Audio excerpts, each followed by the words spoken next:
ಒಂದು ನಿಮಿಷ ಚಲೋ ಚಲೋ ಒಂದು ಫೋಟೋ ಬಿಡಿ. ನಮ್ಮ ಮನೆಯೊಳಗೆ ಪ್ರೂಫ್ ತೋರಿಸಿ.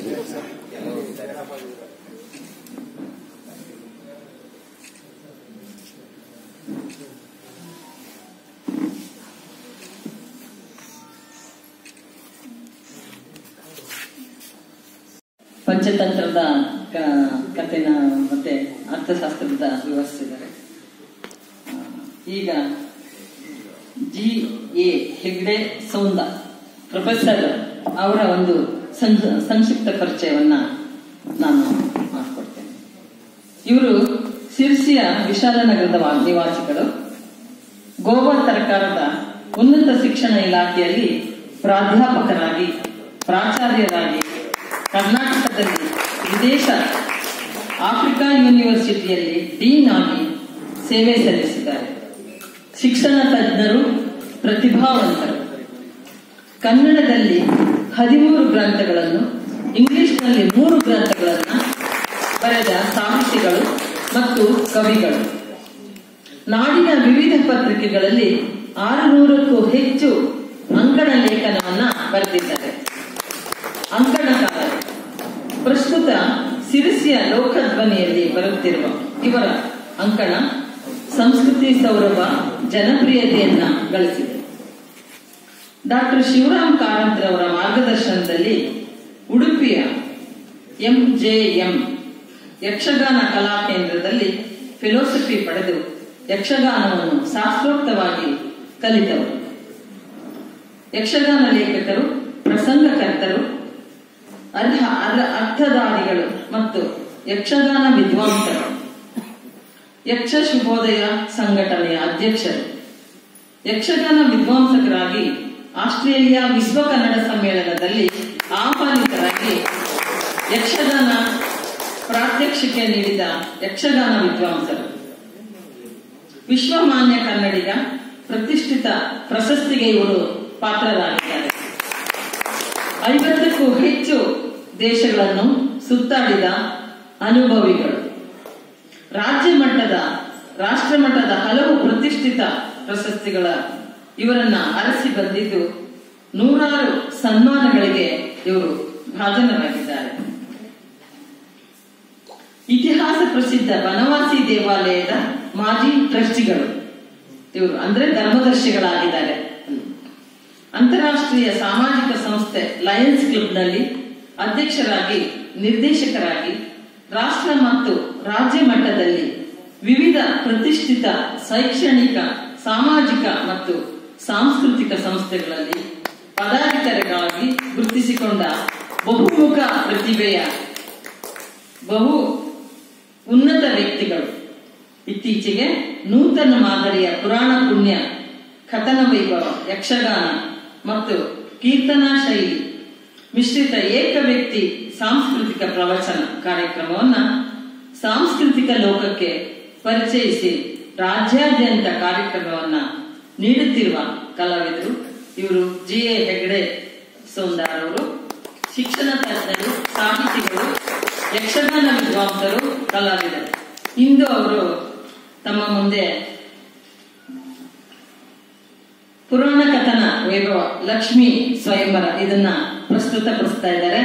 ಮುಂದೆ ಈಗ ಬರೋ ವಾರದಲ್ಲಿ ವರಮಹಾಲಕ್ಷ್ಮಿ ವ್ರತ ಸಹ ಇದೆ. ಇದ್ದು ಅವರು ವೈಭವ ಲಕ್ಷ್ಮಿ ಸ್ವಯಂವರನ್ನ ತಮ್ಮ ಮುಂದೆ ಎಲ್ಲ ಹೇಳಿ ನಿಮ್ಮನ್ನೆಲ್ಲ ಮನರಂಜಿಸ್ತಾರೆ ಅಂತ ನಾನಾದ್ರೂ ಆಶಿಸ್ತಾ ತಮ್ಮೆಲ್ಲರಿಗೂ ಕೇಳಿ ನಾವೆಲ್ಲ ಅವ್ರನ್ನ ಅಭಿನಂದಿಸೋಣ ಅಂತ ಹೇಳ್ತಾ ನಾನು ಮತ್ತೊಂದು ಕಾರ್ಯಕ್ರಮಕ್ಕೆ ಹೋಗ್ಬೇಕಾದ್ರಿಂದ ತಮ್ಮೆಲ್ಲರ ಅನುಮತಿ. ಶುಕ್ಲಾಂಬರಧರಂ ವಿಷ್ಣು ಶಶಿವರ್ಣಂ ಚತುರ್ಭುಜಂ ಪ್ರಸನ್ನವದನಂ ಧ್ಯಾಯೇತ್ ಸರ್ವವಿಘ್ನೋಪಶಾಂತಯೇ.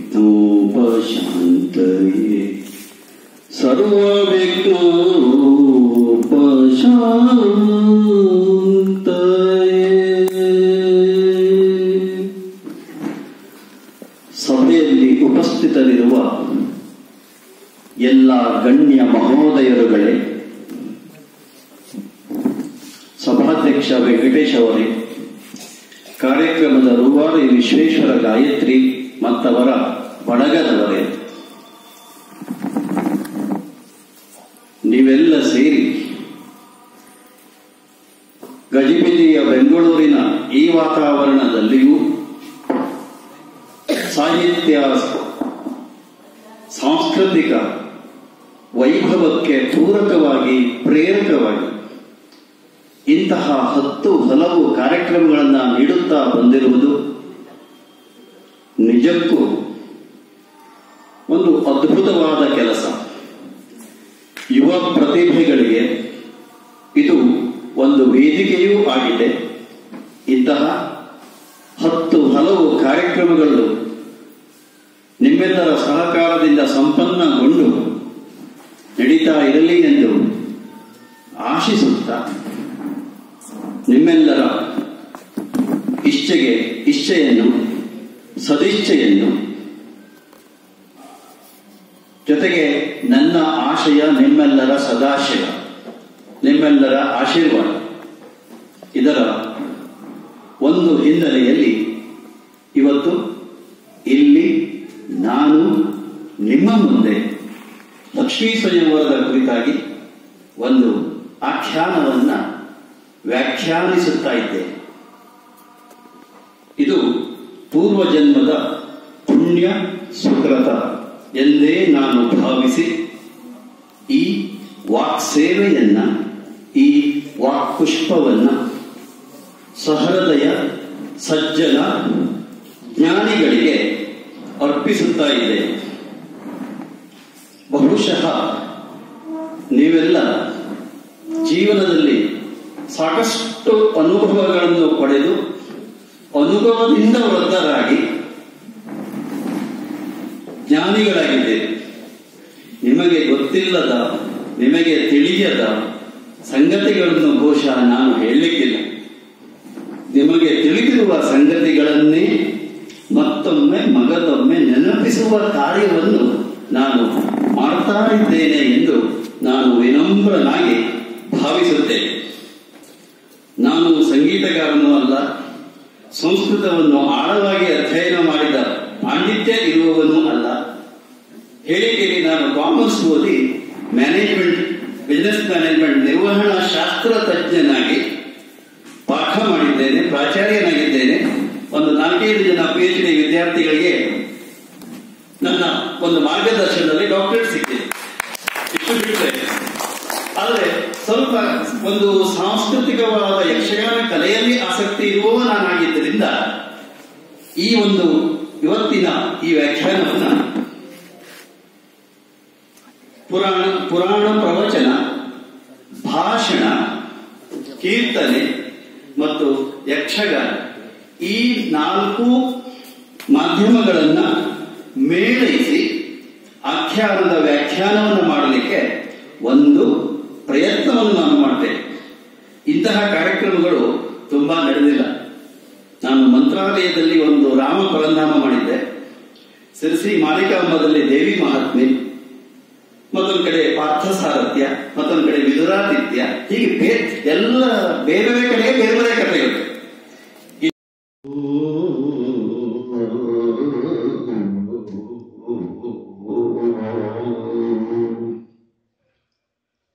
ಸರ್ವಮಂಗಲದಾತಾರು ಪಾರ್ವತಿ ಪರಮೇಶ್ವರು ಗಣೇಶ ಸ್ಕಂದ ಸಂಯುಕ್ತ ವಂದೇ ವಾಂಛಿತ ಸಿದ್ಧಯೇ, ವಂದೇ ವಾಂಛಿತ ಸಿದ್ಧಯೇ. ವಿದ್ಯಾ ಸರಸ್ವತಿಗೆ ನಮಿಸುತ್ತ ತಲೆ ತಗ್ಗಿಸಲು ಅನುವುಗೊಡದೆ ತಲೆ ಎತ್ತಿ ಬಾಳಿ ಬದುಕಲು ನೆರವಾದಂತಹ ಗುರು ಹಿರಿಯರಿಗೆ, ಬಂಧು ಬಾಂಧವರಿಗೆ, ಸ್ನೇಹಿತರಿಗೆ, ಕಾರ್ಯಕ್ರಮ ಸಂಘಟಕರಿಗೆ, ಕಾರ್ಯಕ್ರಮದ ಪ್ರೇಕ್ಷಕ ಬಾಂಧವರಿಗೆ ಸಾವಿರ ಸಾವಿರ ಸಾಷ್ಟಾಂಗ ಪ್ರಣಾಮವನ್ನು ಸಲ್ಲಿಸುತ್ತ ಗುರು ಗಣಾಧಿಪತಯೇ ನಮಃ. ಅಜಾಡ್ಯಂ ವಾಕ್ಪಟುತ್ವಂ ಹನುಮತ್ ಸ್ಮರಣಾತ್ ಭವೇತ್.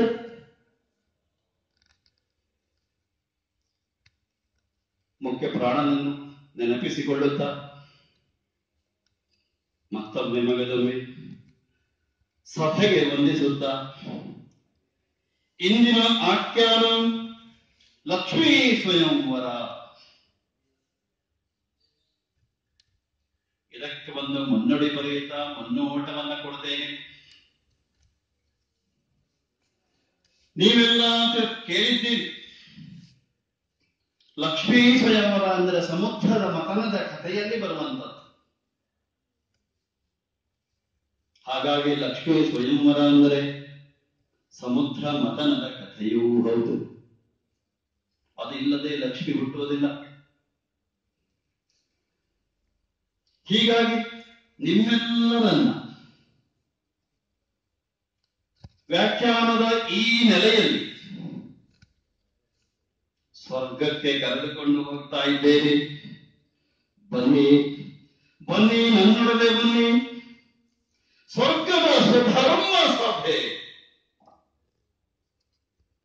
14 ಲೋಕಗಳಲ್ಲಿ ಸಾವಿರ ಸಾವಿರ ಸಭೆಗಳು ನಡೆಯಬಹುದು. ಯಾವ ಸಭೆಯು ಸುಧರ್ಮ ಸಭೆಗೆ ಸರಿ ಸಮಾನವಾದದ್ದಿಲ್ಲ. ಹಾಗೆಯೇ ಈ ಸಭೆಗೆ ವಿಶೇಷವಾದ ಹೆಸರು ತ್ರಿವಿಷ್ಟಪ. 100 ಯಜ್ಞಗಳನ್ನ ಮಾಡಿದ ಸಾಧನೆಯ ಹಿನ್ನೆಲೆಯಲ್ಲಿ ದೇವೇಂದ್ರ, ಅದು ಪೀಠ. ಆ ಪೀಠಕ್ಕೆ ದೇವೇಂದ್ರ ಅಧ್ಯಕ್ಷ.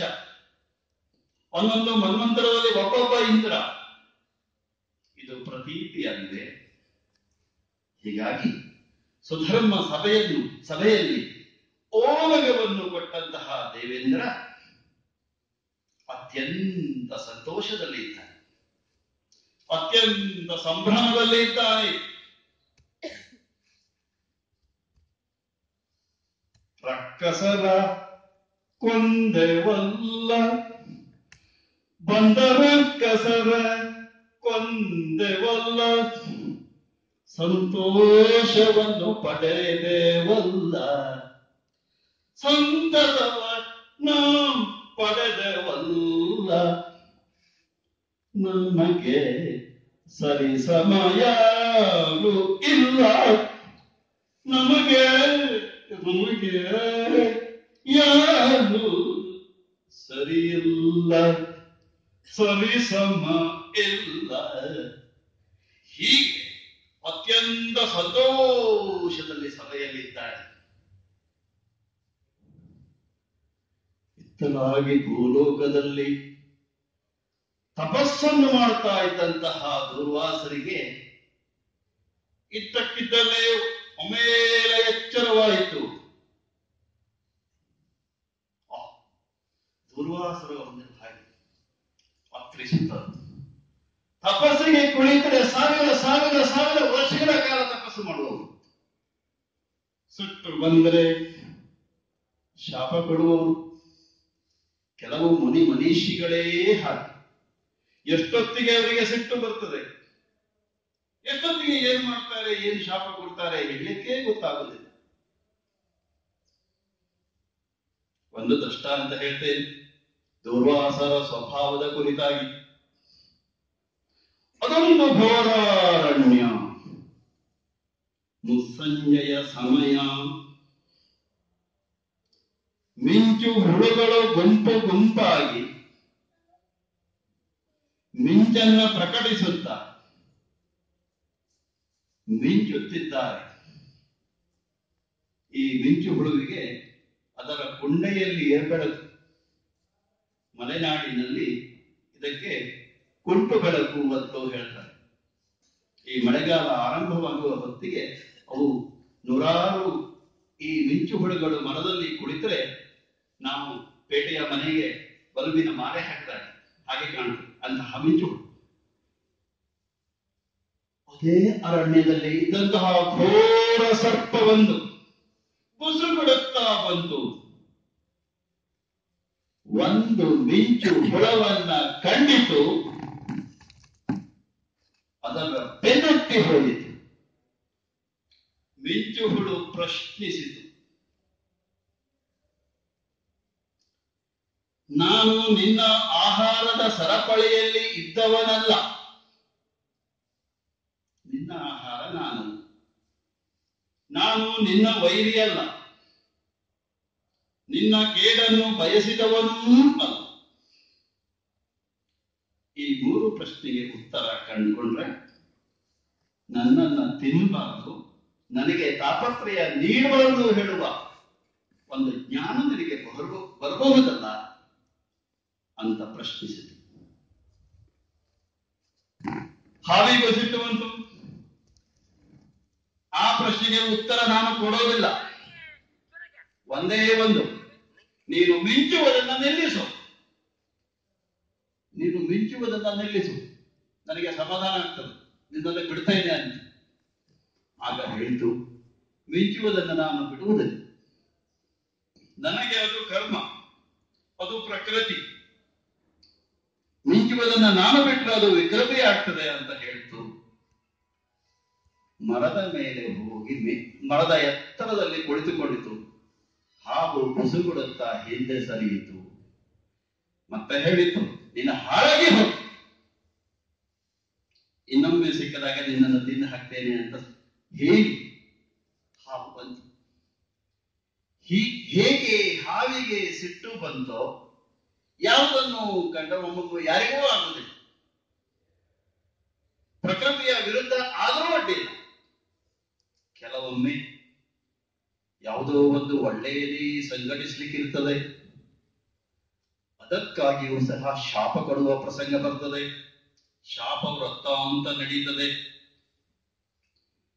ದುರ್ವಾಸರನ್ನ ಈ ಹಾವಿಗೆ ನಾವು ಹೋಲಿಸುವ ಹಾಗಿಲ್ಲ.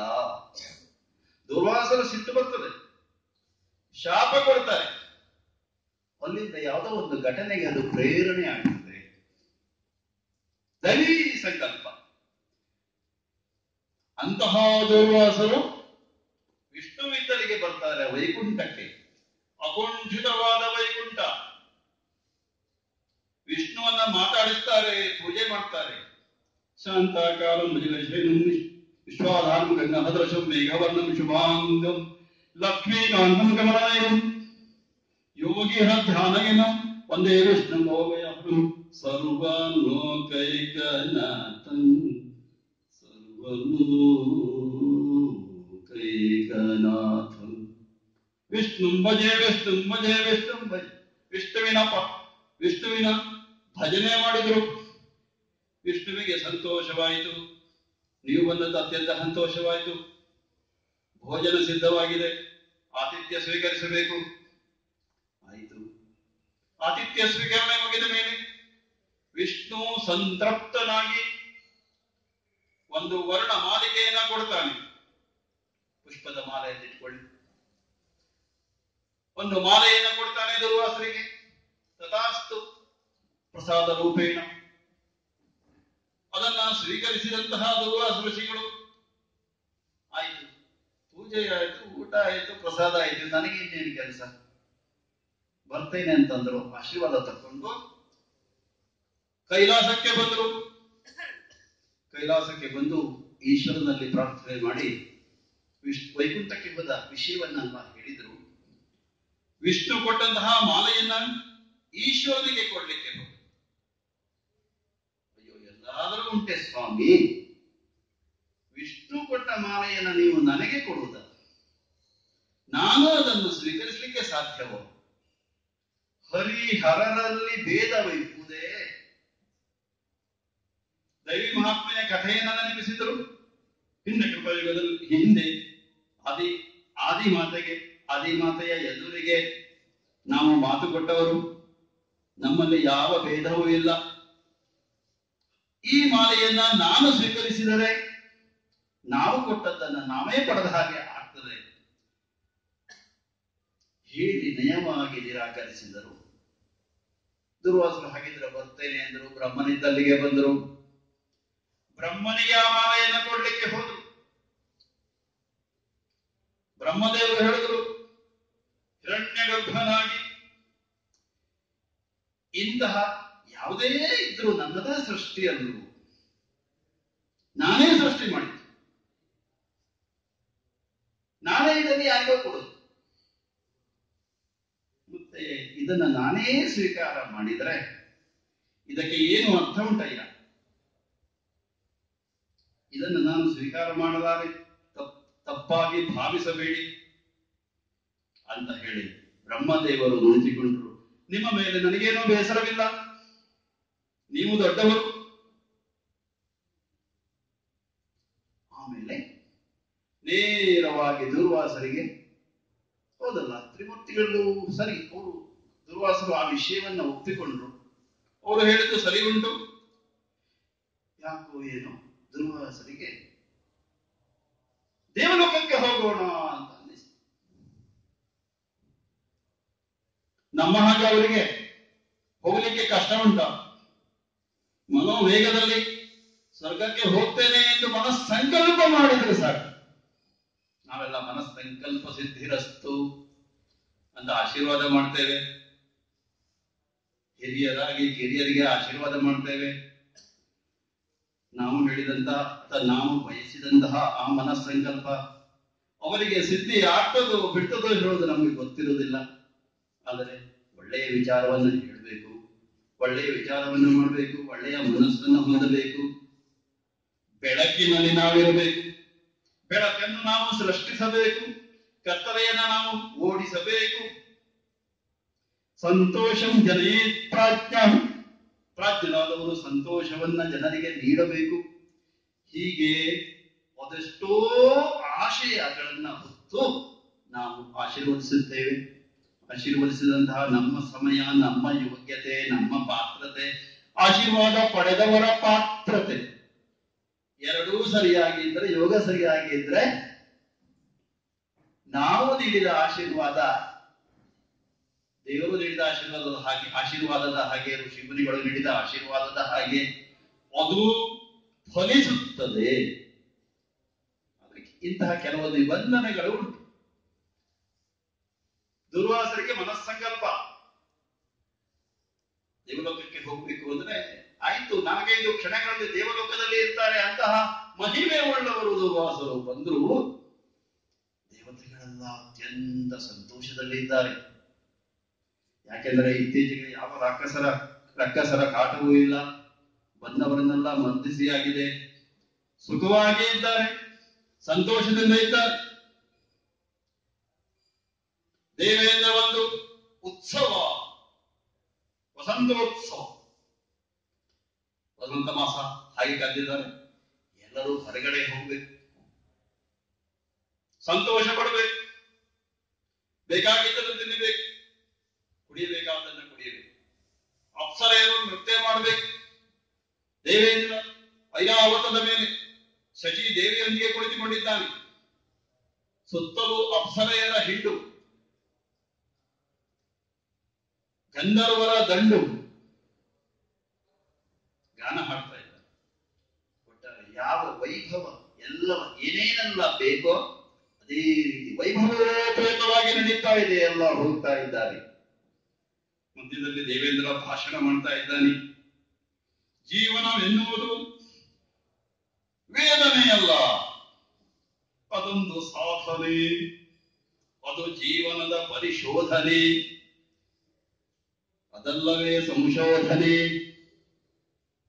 ಅಂತಹ ಲೋಕ ಕಲ್ಯಾಣಕರವಾದ, ಲೋಕಕ್ಕೆ ಬೇಕಾದ ಒಳ್ಳೆಯದೇನೇನು ಬೇಕು ಅದನ್ನು ನಾವು ಸಂಶೋಧಿಸಿದ್ದೇವೆ, ನಾವು ಸುಖವಾಗಿ ಇದ್ದೇವೆ. ಹೀಗೆಲ್ಲ ದೇವೇಂದ್ರ ಒಳ್ಳೆ ಭಾಷಣವನ್ನು ಮಾಡ್ತಾ ಅತ್ಯಂತ ಸಂತೋಷದಲ್ಲಿ ಇದ್ದ ಸಂದರ್ಭ ದುರ್ವಾಸರು ಹೋಗಿ ಈ ಪುಷ್ಪ ಮಾಲಿಕೆಯನ್ನ ದೇವೇಂದ್ರನಿಗೆ ಕೊಡ್ತಾರೆ. ಋಷಿಗಳಿಗೆ ಸ್ವಲ್ಪ ದೂರದಿಂದಲೇ ನಮಸ್ಕಾರ ಮಹರ್ಷಿಗಳೇ ಅಂತ ಹೇಳ್ತಾನೆ. ನಿಜ ಅಂತಂದ್ರೆ ದುರ್ವಾಸರನ್ನ ಗಮನಿಸುವಷ್ಟು ವ್ಯವಧಾನವು ಅವನಲ್ಲಿ ಇಲ್ಲ. ಏನೋ ಬಂದಿದ್ದಾರೆ, ಕಾಟಾಚಾರಕ್ಕೆ ನಮಸ್ಕಾರ, ತುದಿ ಬಾಯಿಯ ತುದಿ ಅಂತ ಹೇಳಿದ ಹಾಗೆ ಮನಸ್ಸು ಕೊಟ್ಟು ಹೇಳಿದ್ದು ಅಲ್ಲ. ದುರ್ವಾಸರು ಇದನ್ನ ಗಮನಿಸುತ್ತಾರೆ. ಸೂಕ್ಷ್ಮ ಗ್ರಾಹಿಗಳು, ಅವರಿಗೆ ನಗು ಬರುವುದು ತುಂಬಾ ಕಡಿಮೆ. ಭಾಷಿಗಳೂ ಅಲ್ಲ, ಮಿತಭಾಷಿಗಳೂ ಅಲ್ಲ, ಪೂರ್ವಸ್ಮಿತ ಭಾಷಿಗಳೂ ಅಲ್ಲ. ಇದನ್ನು ನಮ್ಮ ಶ್ರೀರಾಮನಿಗೆ ಹೋಲಿಸುವ ಮಾತು. ದುರ್ವಾಸರಿಗೆ ಹಾಗಿಲ್ಲ, ಅವ್ರದೇ ಬೇರೆ. ಅಂತೂ ಇಂತೂ ಈ ಮಾಲೆಯನ್ನ ದೇವೇಂದ್ರನಿಗೆ ಕೊಡ್ತಾರೆ. ಮಾಲೆಯನ್ನು ಸ್ವೀಕರಿಸಿದ ದೇವೇಂದ್ರ ಅದನ್ನ ಐರಾವತದ ಕೊರಳಿಗೆ ಹೀಗೆ ಹಾಕ್ತಾನೆ. ಐರಾವತಕ್ಕೆ ಏನು ಗೊತ್ತು ಆ ಮಾಲೆಯ ಮಹತ್ವ, ಮಾಲೆ ಯಾರು ಕೊಟ್ಟಿದ್ದಾರೆ, ಮಾಲೆ ಏನು, ಹೇಗೆ, ಎತ್ತ. ಅದು ಒಂದ್ ಕಡೆ ಹೋಗುವ ಸಂಭ್ರಮ, ಹೋಗುವ ಗಡಿಬಿಡಿ. ಆ ಮಾಲೆಯನ್ನ ಕೆಳಕ್ಕೆ ಎಸೆದು ನೆಲಕ್ಕೆ ಹೊಸಕಿ ಹಾಕಿ ಕಾಲಿನಿಂದ ಮೆಟ್ಟಿ ತುಳಿದು ಹೂವಿನ ಮಾಲೆ ಹಾಗೆ ಇದನ್ನ ನೋಡ್ತಾ ಇದ್ದಾರೆ. ಅಷ್ಟದಿಕ್ಪಾಲಕರು ಇದನ್ನು ಗಮನಿಸುತ್ತಾ ಇದ್ದಾರೆ. ಗಂಧರ್ವರು, ಕಿನ್ನರರು, ಕಿಂಪುರುಷರು ಎಲ್ಲರೂ ಇದನ್ನು ಗಮನಿಸುತ್ತಾ ಇದ್ದಾರೆ. ದೇವೇಂದ್ರ ಮುಂದೆ ಹೋಗಿ ಅಂತ ಹೇಳ್ತಾ ಇದ್ದಾನೆ. ಇದನ್ನು ಗಮನಿಸಿದಂತಹ ದುರ್ವಾಸರಿಗೆ ಪುನಃ ಸಿಟ್ಟು ಬಂತು. ಮುಗಿನ ತುದಿಯಲ್ಲಿ ಕೋಪ ಅವರಿಗೆ. ಕೇಳ್ಬೇಕ ದೇವೇಂದ್ರ ಏನು ಅಂತ ತಿಳ್ಕೊಂಡ್ಯ? ಸಂಪದಃ ಸ್ವಪ್ನಸಂಕಾಶ ಯೌವನಂ ಕುಸುಮೋಪಮಂ ವಿದ್ಯುತ್ ಚಂಚಲ ಮಾನುಷ್ಯಂ. ದೇವೇಂದ್ರ ಅರ್ಥ ಮಾಡಿಕೋ.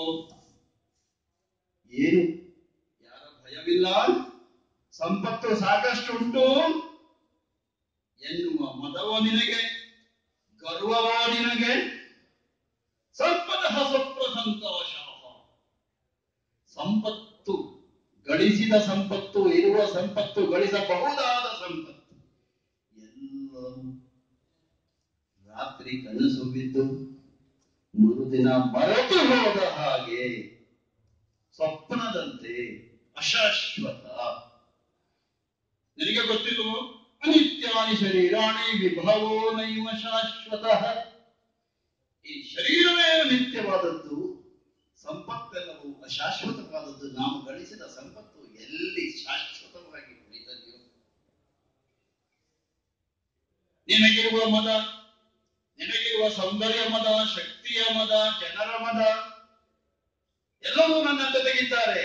ನಾನು ಇಷ್ಟಪ್ಪ ಈ ಎಲ್ಲ ವಿಚಾರ ಮಾಡುವಾಗ ಇದೆಲ್ಲ ಒಂದು ಯೌವನ ಇದ್ದ ಹಾಗೆ. ದೇವಲೋಕದಲ್ಲಿ ಇರುವವರು ತಮ್ಮ ಪುಣ್ಯದ ಭಾಗ, ಪುಣ್ಯ ಸಂಚಯನ ಕಳೆಯುವಲ್ಲಿಯವರೆಗೆ ಯೌವನಿಗರಾಗೇ ಇರ್ತಾರೆ. ಉಳಿದ ಲೋಕದಲ್ಲಿ ಹಾಗಿಲ್ಲ. ಭೂಲೋಕದಲ್ಲಿಯೂ ಸಹ ಪುಣ್ಯ ಸಂಚಯನ ಮುಗಿದ ಮೇಲೆ ಮತ್ತೆ ಪುನರ್ಜನ್ಮ ಉಂಟು ಅವರಿಗೆ, ಮತ್ತೆ ಬೇರೆ ಲೋಕಕ್ಕೆ ಬರಬೇಕಾಗ್ತದೆ. ಸೂರ್ಯೋದಯಕ್ಕೆ ಮೊದಲು ಅರಳಿದ ಹೂ ಚಂದ್ರೋದಯಕ್ಕೆ ಮೊದಲು ಬಾಡಿ ಬಸವಳಿದು ನಾಳೆಗೆ ಅದನ್ನ ನಿನ್ನೆಯ ಹೂ ಅಂತ ಹೇಳೋದಿಲ್ವೋ? ದೇವರಿಗೆ ಅದು ಅರ್ಪಿಸಿದ್ರೆ ನಿರ್ಮಾಲ್ಯ ಅಂತ ಹೇಳ್ತಾರೆ. ಅದನ್ನು ತೆಗೆದು ತುಳಸಿ ಕಟ್ಟೆಗೆ ಎಸಿದ್ದಾರೆ. ಹೀಗೆ ಯೌವನ ಕುಸುಮೋಪಮ. ಏನೋ ತಿಳ್ಕೊಂಡ್ರೆ ಮನುಷ್ಯರಿರ್ಲಿ, ಯಾರೇ ಇರಲಿ, ಆಯುಷ್ಯಕ್ಕೂ ಒಂದು ವ್ಯಾಖ್ಯಾನ ಇದೆ. ಅಖಂಡವಾದ ಭೂಮಂಡಲದಲ್ಲಿ, ಆಕಾಶವೆಂಬ ಗಗನಾಂಗಣದಲ್ಲಿ ಮಿಂಚೊಂದು ಪಕ್ಕೆಂದು ಮಿಂಚಿ ಚಕ್ಕೆಂದು ಮಾಯವಾದಂತೆ ನಮ್ಮ ಸಂಪತ್ತು, ಆಯುಷ್ಯ, ಆರೋಗ್ಯ, ನಾವು ಗಳಿಸಿದಂತಹ ವಿಭವ ವೈಭವಗಳು. ದೇವೇಂದ್ರನಾದ ನನಗೆ ಇದು ಇಲ್ಲವೇ? ನಿನ್ನಿಂದ ಮಹಾ ದೊಡ್ಡ ತಪ್ಪಾಗಿದೆ. ಹಾಗಾಗಿ ಇದೋ ಕೊಡ್ತೇನೆ ಶಾಪ. ಕೊಟ್ಟು ನಿನ್ನ ಸಂಪತ್ತು ಎಲ್ಲವೂ ಸಮುದ್ರದ ಪಾಲಾಗಲಿ. ಇಷ್ಟೇ ಒಂದೇ ವಾಕ್ಯ. ನಿನ್ನದೆಲ್ಲವೂ ಸಮುದ್ರದ ಪಾಲಾಗಲಿ ಅಂತ ಹೇಳಿದರು. ತಕ್ಷಣ ದೇವೇಂದ್ರನ ಕಣ್ಣಲ್ಲಿ ನೀರು ಬಂತು. ನೋಡ್ತಾ ಇದ್ದಂತೆ ಭೂಕಂಪನವಾದಂತೆ ದೇವಲೋಕದಲ್ಲಿಯೇ ಕಂಪನ, ಸಂಪತ್ತು, ಸಮೃದ್ಧಿ ಎಲ್ಲವೂ ಇಳಿದಿಳಿದು ಧರೆಗೆ ಬಂದು ಸಮುದ್ರವನ್ನ ಸೇರಿಬಿಡ್ತು. ಒಂದೆರಡು ನಿಮಿಷದಲ್ಲಿ ಆದಂತಹ ಘಟನೆ ಇದು. ಕೊನೆಗೆ ದೇವೇಂದ್ರನಿಗೆ ಬುದ್ಧಿ ಬಂತು. ದೇವೇಂದ್ರನ ಮಾತನ್ನ ಕೇಳಲಿಕ್ಕೆ ದೂರ್ವಾಸರು ಉಳಿದಿಲ್ಲ. ತ್ರಿವಿಷ್ಟಭ ಬರ್ತೇನೆ ಅಂತ ಹೇಳಿದ್ರು. ಭೂಲೋಕಕ್ಕೆ ದಡ ದಡ ದಡ ದಡ ಸಿಟ್ಟು ಬಂದು ಹೆಜ್ಜೆ ಇಟ್ಟು ಭೂಲೋಕಕ್ಕೆ ಬಂದ ಮೇಲೆ ಉಳಿಸಿ ತಿಳಿತು. ಆಮೇಲೆ ದೇವತೆಗಳೆಲ್ಲ ಸೇರಿ ಸಭೆ ಸೇರಿದ್ರು. ಏನ್ ಮಾಡುದು, ಹೀಗೆಲ್ಲ ಆಗಿದೆ, ಕಷ್ಟ ಬಂದಿದೆ. ಈಗ ಯಾವಾಗಲೂ ಕೊಡುವ ಸಲಹೆ, ನಮ್ಮ ಕಷ್ಟಕ